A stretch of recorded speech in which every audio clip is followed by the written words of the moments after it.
ಎಲ್ರಿಗೂ ಯುಗಾದಿ ಹಬ್ಬದ ಮತ್ತು ಹೊಸ ವರ್ಷದ ಶುಭಾಶಯಗಳು. ಯಾವಾಗಲೂ ನಾವು ನಟರು, ಸಿನಿಮಾದವರು ಮೊದಲು ಥ್ಯಾಂಕ್ಸ್ ನಾವು ಪ್ರೊಡ್ಯೂಸರ್ಸ್ಗೆ ಹೇಳ್ತೀವಿ. ಸೊ ಹಂಗಾಗಿ ಜಡೇಶ್ ಪ್ರೊಡ್ಯೂಸರ್ಸ್ಗೆ ಇಬ್ಬರಿಗೂ ಫಸ್ಟ್ ಒಂದು ಥ್ಯಾಂಕ್ಸ್ ಹೇಳ್ಕೊಳ್ಳೋಣ. ನಾವಿಬ್ಬರು ಡೈರೆಕ್ಟ್ ಆಗಿ, ನಾನು ಹೀರೋ ಆಗಿ, ಸತ್ಯಪ್ರಕಾಶ್ ಸರ್ ಮತ್ತು ಸೂರಜ್ ಅವರೇ, ನೀವಿಬ್ಬರು ಮಾಡ್ಕೊಟ್ಟಂಥ ಒಂದು ಒಳ್ಳೆ ನೆನಪಲ್ಲಿ ಉಳಿಯುವಂಥ ದಿನ ಇವತ್ತು ನಮಗೆ. ಅದಕ್ಕೆ ಹಿಂದೆ ನಿಂತಿರೋರು ನನ್ನ ತಮ್ಮನ ಸ್ಥಾನದಲ್ಲಿರೋ ಜಡೇಶ್ ಯಾವತ್ತೂ ಮರೆಯೋಕ್ಕಾಗಲ್ಲ. ಸೊ ಹಾಗಾಗಿ ಮೊದಲನೇ ಅಕ್ಕ ಅವ್ರಿಗೆ ಎಲ್ಲರಿಗೂ ತಿಳಿಸಿ ವಿಷಯನ ಪ್ರಾರಂಭಿಸ್ತೀನಿ. ಯಾಕೆಂದರೆ ತುಂಬ ಎಮೋಷನಲ್ ಆಗೋ ದಿವಸ ಕೂಡ, ತುಂಬ ವಿಶೇಷ ಕೂಡ ಇವತ್ತು. ನನ್ನ ಮಗಳಿಗೆ ಅದೇ ಹೇಳ್ತಾ ಇದ್ದೆ, 30 ವರ್ಷ ನಾನು ಇವತ್ತಿಗೆ ಹೀರೋ ಆಗ 18 ವರ್ಷ, ಅದಕ್ಕೆ ಮುಂಚೆ ಸರ್ಕಸ್ ಹೊಡೆದಿದ್ದು ಒಂದು 10 ವರ್ಷ 15 ವರ್ಷ, 30 ವರ್ಷ ಈ ಸ್ಥಾನಕ್ಕೆ ಬರೋದಕ್ಕೆ ಪ್ರತಿದಿನ ನನಗೆ ಮೆಟ್ಲುಗಳಾಗಿದ್ದೆ. ನನ್ನ ಅವಮಾನ, ನನ್ನ ನೋವುಗಳು ಇಲ್ಲಿವರೆಗೂ ಕೂಡ ಅದನ್ನು ಈಸಿಯಾಗಿ ಅರ್ಪಿಸ್ಕೊಂಡ್ಬಂದು ಹಂಗೆ ಕೊಟ್ಬಿಡ್ತಾ ಇದ್ದೀನಿ. ದಯವಿಟ್ಟು ಅದನ್ನು ಹುಷಾರಾಗಿ ಕಾಪಾಡ್ಕೊಂಡು ಹೋಗಮ್ಮ ಅಂತ ಹೇಳ್ತಾ ಬರ್ತಾ ಇದೆ ದಾರಿಯಲ್ಲಿ. ನಾನು ಅಷ್ಟೊಂದು ಎಮೋಷನಲ್ ದಿವಸ ಇವತ್ತು ನನಗೆ. ಕಥೆಯ ಬಗ್ಗೆ, ಮೋನಿಕಾ ಬಗ್ಗೆ ಮಾತಾಡ್ಬೇಕಾದ್ರೆ ಮೊದಲಿದೆ ಮುಗಿಸ್ತೀನಿ, ರಿತನ್ಯ ಬಗ್ಗೆ ಮಾತಾಡ್ಬೇಕಾದ್ರೆ ಮುಗಿಸ್ತೀನಿ. ನನ್ನ ಇಷ್ಟು ವರ್ಷದ ಪರಿಶ್ರಮ ಏನೆಲ್ಲ ಕೊಡ್ಬೋದು ತಂದೆ ಅಂದರೆ, ನನಗೆ ಮಾಡಿರೋ ಸ್ಕ್ರಿಪ್ಟಲ್ಲಿ ಕೂಡ ನಿಮ್ಗೆ ಅರ್ಧ ಕೊಡ್ಬೋದು ಅಂದರೆ ಇದೆ.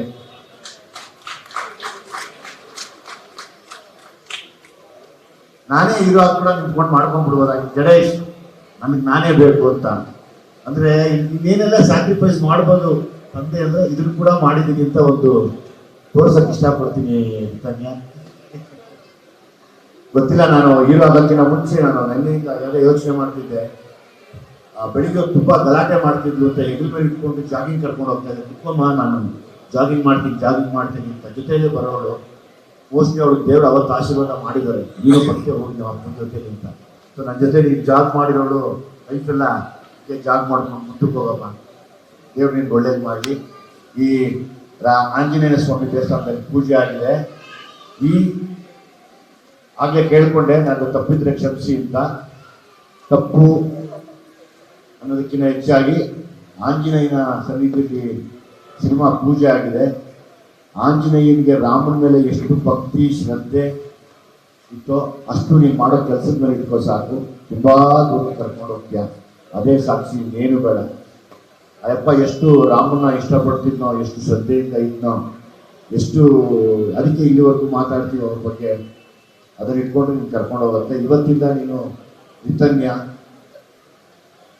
3 ಜನ ನಿನ್ನ ನೋಡ್ತಾರೆ, ತಾಯಿ ತಂದೆಯಾಗಿ, ನನಗಿನ್ನ ಹೆಚ್ಚಾಗಿ. ಒಂದು, ಯಾವಾಗಲೂ ನಿನ್ನ ನೋಡುವಂಥ ಮಾಧ್ಯಮ.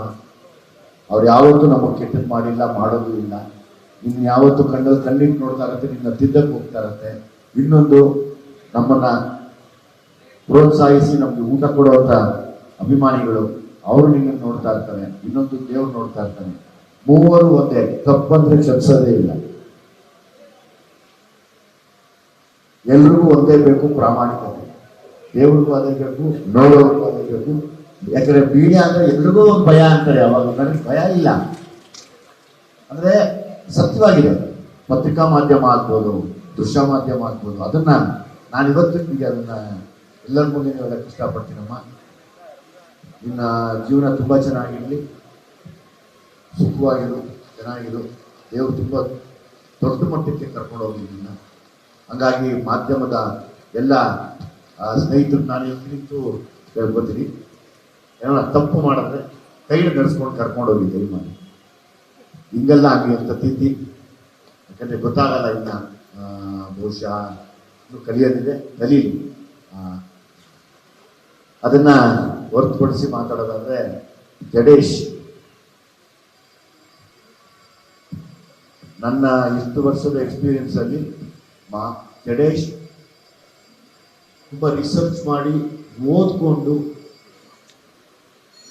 ಅದ್ರ ಮೇಲೆ ನಾನು ಸಿನಿಮಾ ಮಾಡಿದ್ರೆ ಏನಾಗುತ್ತೆ ಅಂತ ಯೋಚನೆ ಮಾಡಿ ನಿರ್ದೇಶನ ಮಾಡುವಂಥ ನಿರ್ದೇಶನದಲ್ಲಿ ಜಡೇಶ್ ಕೊಡುವವರು 100% ಹೇಳ್ತೀನಿ. ಗಣೇಶ್ ಒಬ್ಬ ತುಂಬಾ ದೊಡ್ಡ ಆಲ್ರೆಡಿ ದೊಡ್ಡ ಡೈರೆಕ್ಟ್ರು, ಇನ್ನೂ ದೊಡ್ಡ ಮಟ್ಟಕ್ಕಂತೂ ಹೋಗೋದು ಕನ್ಫರ್ಮ್ ಇದೆ. ಅದನ್ನ ಮಾಡ್ತಿದೆ. ಯಾಕಂದ್ರೆ ಈಗ ನನಗೆ ಇಂಡಿಪೆಂಡೆಂಟ್ ಆಗಿದೆ. ಇವಾಗ ನಾನು ನಟ, ಡೈರೆಕ್ಟ್ ಅಲ್ಲ ಈಗ. ಸೊ ಹಾಗಾಗಿ ನಮಗೆ ಒಳ್ಳೆ ಮೇಸ್ಟ್ರು ಸಿಗಲಿಲ್ಲ. ಈ ಥರ ಒಳ್ಳೆ ಮೇಸ್ಟ್ರು ಸಿಕ್ಕಿದ್ರೆ ನಾವು ಚೆನ್ನಾಗಿ ಆಗ್ತಾ ಇದ್ವಿ. ಅಲ್ಲಲ್ಲಲ್ಲಿ ಸಿಕ್ಕಿದ್ರು ಆಮೇಲೆ ಗೊತ್ತಾಗಿಲ್ಲ ನಮಗೆ ಬೇರೆ ಬೇರೆ. ಹಾಗಾಗಿ ನನಗೊಂದು ಒಳ್ಳೆ ಮೇಸ್ಟ್ರು ಥರ ಜಡೇಶ್ಗೆ ಆಲ್ ದ ಬೆಸ್ಟ್ ಹೇಳ್ತೀನಿ. ಅಟ್ ದ ಸೇಮ್ ಟೈಮ್ ನಾನು ಯಾವಾಗಲೂ ಖುಷಿ ಪಡುವಂಥದ್ದು ಇಬ್ಬರನ್ನ ನೋಡಿದಂಥ ಇಬ್ಬರು ತಂದೆ ಮಕ್ಕಳನ್ನ. ಅದು ಹೆಂಗೆ ಹೇಳೋಕ್ಕಾಗತ್ತೆ? ಅದು ನಾನು ನನ್ನ ಮಗನಿಗೆ ಹೇಳಿದೆ, ನಾನು ಪ್ರೊಡ್ಯೂಸರ್ಸ್ನ ನೋಡಿದೆ, ಅವ್ರು ತುಂಬ ಚೆನ್ನಾಗಿದ್ದಾರಪ್ಪ, ಅವ್ರು ಅನ್ಯೋನ್ಯವಾಗಿ ಆ ಥರ ನಾನು ನೀವು ಹಾಕ್ಬೇಕೇನೋ ಅಂತ ಕೇಳಿದೆ. ಹೆಂಗಿರ್ತಾರೆ ನೀವು ಬಂದು ನೋಡೋರು ಅಂದರೆ ತಂದೆ ಮಕ್ಕಳನ್ನ ಹೆಚ್ಚಾಗಿ ಒಂದು ಸ್ನೇಹಿತರು ಮತ್ತು ಒಬ್ರಿಗೊಬ್ರು ಗೌರವ ಕೊಡೋದು, ಒಬ್ರು ತಪ್ಪಾದ್ರೆ ಒಬ್ರು ನಿಂತ್ಕೊಂಡು ಹಿಂಗೆ ಮಾಡೋಣ ಅನ್ನೋದು ಒಂದು ದೊಡ್ಡ ವಿಷಯ. ನನಗೆ ಅದ್ರ ಬಗ್ಗೆ ಭಾರಿ ನಿಮ್ಮ ಬಗ್ಗೆ ರೆಸ್ಪೆಕ್ಟ್ ಇದೆ ವಿದ್ಯಾಪ್ರಕಾಶ್ ಸರ್. ಅದಕ್ಕೆ ಸ್ವಾಮಿ ನಾನು ಮೊದಲನೇ ಸರಿ ಕೆಲಸ ಮಾಡ್ತಾ ಇದ್ದೀವಿ. ನರಸಿಂಹನ ನಾವು ಕೂಡ ಒಟ್ಟಿಗೆ ಇದ್ದೀವಿ. ನಾನು ಮಾಸ್ತಿ ಸದ್ಯಕ್ಕೆ ನಾವೆಲ್ಲ ಇರೋವರೆಗೂ ಇರ್ತೀವಿ. ಅದು ಹೊರತುಪಡಿಸಿ ನಮ್ಮ ತುಂಬ ಒಳ್ಳೆಯ ನಟ. ನಾನು ನೋಡಿದೆ, ನನಗೆ ಆ ಪಾತ್ರಕ್ಕೆ ತುಂಬ ಇದು ನಡೀತು, ಸ್ಪರ್ಧೆ ನಡೀತು ಆ ಪಾತ್ರಕ್ಕೆ. ಪಾಪ ಅದು ತಪ್ಪಿರಲಿಲ್ಲ. ಬಟ್ ನಾನು ಹೇಳಿದೆ ಆ ಪಾತ್ರಕ್ಕೆ ಅಂತಾನೆ ಸೂಟ್ ಆಗೋದು ಅಂತ ರಿಕ್ವೆಸ್ಟ್ ಮಾಡಿಕೊಂಡು ಒಬ್ಬರು ಹಿರಿಯರಿಗೆ ಅವರೇ ಮಾಡಲಿ ಅಂತ ಹೇಳಿದೆ. ಅದನ್ನು ಕಥೆ ತುಂಬ ಅದ್ಭುತವಾಗಿದೆ, ತುಂಬ ಅದ್ಭುತವಾಗಿದೆ. ಏನೋ ಇದ್ರೆ ಕೇಳಬೇಕು. ಇಂಡಸ್ಟ್ರಿಗೆ ಯಾವುದೇ ಸಪೋರ್ಟ್ ಇದೆ ಬಂದವರು ನೀವು ಇವತ್ತು ಮಗಳಿಗೆ ಬೆನ್ನಲ್ಲಿ ಬಂದಿದ್ದೀರಾ, ಎಷ್ಟು ಕಾನ್ಫಿಡೆನ್ಸ್ ಇದೆ ಅವ್ರಿಗೆ? ಆಕೆ ಮಾಡಿಕೊಂಡಿದ್ದು ತಯಾರಿ. ಅಂದರೆ ಇಲ್ಲಿವರೆಗೂ ಏನೋ ಸ್ಕೂಲಲ್ಲಿ ಮತ್ತು ವಿನಾಶಮ್ಮ ಇದರಲ್ಲಿ ಕಲ್ತಿರುವಂಥದ್ದು ಒಂದು ನಂಬಿಕೆ ಇದೆ, ಸೋಲೋದಿಲ್ಲ. ಅವರು ಕಾನ್ಫಿಡೆನ್ಸ್ ಇದೆ, ಮಾಡುವಂಥ ಎಲ್ಲ ಶಕ್ತಿ ಇದೆ. ಅದಕ್ಕೆ ನಾನು ನಿಮ್ಮ ಮುಂದೆ ಕೇಳ್ಕೊಂಡಿದ್ದು ಉಳಿಸ್ಕೊಂಡು ಹೋಗಮ್ಮ ಇದನ್ನ ಅಂತ ನಾನು ನಂಬಿಕೆ. ಅದಕ್ಕೆ ನಾನು ಯಾವಾಗಲೂ ಇಲ್ಲಿವರೆಗೂ ಏನು ಅನುಪಮ್ ಕೇರ್ ಸ್ಕೂಲಲ್ಲಿ ಕಲ್ತಿರೋದು ಅಥವಾ ನಮ್ಮ ಬೇರೆ ವಿನಾಶಂ ಸ್ಕೂಲಲ್ಲಿ ಕಲ್ತಿರೋದನ್ನ ಹೊರತುಪಡಿಸಿ ಆ್ಯಕ್ಟಿಂಗ್ನ ಕಲಿತಾ ಇರಬೇಕು. ಹೇಳ್ಕೊಡೋ ಮಾತು ಕಟ್ಕೊಡೋ ಬುದ್ಧಿ ಕೊಡೋಕ್ಕೆ ಬರೋಲ್ಲ. ದಿನ ಹೊಸ ಕಲಿತಾ ಇರಬೇಕು. ಸೊ ಹಾಗಾಗಿ ಹೊಸ ಕಲಿತಾ ಇರಬೇಕು. ಹೌದೌದು. ಅಲ್ಲ ಆಕೆ ನಂಗೆ ಆ್ಯಕ್ಚುಲಿ 2 ಹೆಣ್ಮಕ್ಳು ಬರೋದು ಇಂಟ್ರೆಸ್ಟ್ ಇರಲಿಲ್ಲ. ಅವ್ರ ಆಸೆ, ಅಪ್ಪ ನಾನು ಮಾಡ್ತೀನಿ, ನಾನು ಏನೋ ಸರಿ ಅದನ್ನು ನಾವು ಬ್ಲಾಕ್ ಮಾಡಿದ್ರೆ ಅವ್ರ ಮೆಂಟಲಿ ಅದೇ ತಗೋತಾರೆ ಸೀರಿಯಸ್ ಆಗಿ. ಅಪ್ಪ ಏನೋ ನಮ್ಮ ಸಾಧನೆ ಕಟ್ ಮಾಡ್ತಾ ಇದ್ದಾರೆ ಅನ್ನೋ ಥರ. ಆಯ್ತಮ್ಮ, ಒಂದು ತಪ್ಪೇನಿಲ್ಲ, ಮಾಡು, ಒಳ್ಳೆ ಕ್ಷೇತ್ರನೇ. ಇಲ್ಲಿ ಒಂದೇ ಬೇಕಾಗಿರೋದು ಡಿಸಿಪ್ಲಿನ್. ಯಾವಾಗ ಈ ಕ್ಷೇತ್ರದಲ್ಲಿ ಡಿಸಿಪ್ಲಿನ್ ಇದ್ದು ಅವಮಾನನ ಸಹಿಸಕ್ಕೆ ರೆಡಿ ಇರ್ತೀವೋ ನಾವು ತುಂಬಾ ವರ್ಷ ಇರ್ಬೋದು. ಇಲ್ಲಾಂದ್ರೆ ಕಷ್ಟ ಆಗುತ್ತೆ. ಯಾಕಂದ್ರೆ ಸಿನಿಮಾ ಅನ್ನೋದೇ, ಸಿನಿಮಾ ನಟರು ಅನ್ನೋದೇ, ಸಿನಿಮಾದವರು ಅನ್ನೋದೇ ಆರೋಪಗಳ ಸುರಿಮಳೆ. ಯಾವಾಗಲೂ ಅದು ನಡೆದಿದೆಯೋ ಇಲ್ವೋ ನಾವು ಆರಾಮಾಗಿರ್ಬೇಕು. ಅದೇ ದೊಡ್ಡ ಶಕ್ತಿ ಬೇಕಾಗಿರೋದೆಲ್ಲ ನಟ ನಟಿಯರಿಗೆ ಯಾವತ್ತು. ಯಾಕಂದ್ರೆ ನಂತರ ಎಷ್ಟೋ ಜನ ಇಲ್ಲ, ಸುಮಾರು ಜನಕ್ಕೆ ಕರೆಕ್ಟ್ ಆಗುತ್ತೆ ಮಾತು. ನಾನು ಸದ್ಯಕ್ಕೆ ಈಗ ಜಡೇಶ್ಗೆ ಸರೆಂಡರ್ ಆಗಿದ್ದೀನಿ. ಅಪ್ಪ ನನ್ನ ಚೆನ್ನಾಗಿ ಕೆಲಸ ಮಾಡಿಸ್ಕೊಂಡು ಸತ್ಯಪ್ರಕಾಶ್ ಸರ್ಗೆ, ಸೂರಜ್ ಅವರಿಗೆ ಅಂತ ಶೂಟಿಂಗ್ ಕಳಿಸಿ ನನ್ನ ಜಲ್ದಿ. ನಾನು ಮೋನಿಕಳ ತಂದೆ ಆಗಿರ್ತೀನಿ, ಇಟ್ಟನಿಗೆ ತಂದೆ ಆಗಿರ್ತೀನಿ. ನನ್ನ ಹಿಂದೆ ಒಂದಷ್ಟು ವಿಷಯಗಳಿರುತ್ತೆ, ಅದನ್ನ ಸ್ಕ್ರೀನ್ ಮೇಲೆ ಎಲ್ಲ ಹೇಳ್ತೀವಿ. ದಯಮಾಡಿ ತಾವು ಬನ್ನಿ, ಅವತ್ತು ನಿಮ್ಮ ಕಾಲಿಗೆ ನಮಸ್ಕಾರ ಮಾಡಿ ಪಾದ ಪೂಜೆ ಮಾಡಿ ಮುಗಿಸ್ಕೊಂಡು ತೋರಿಸ್ತೀನಿ.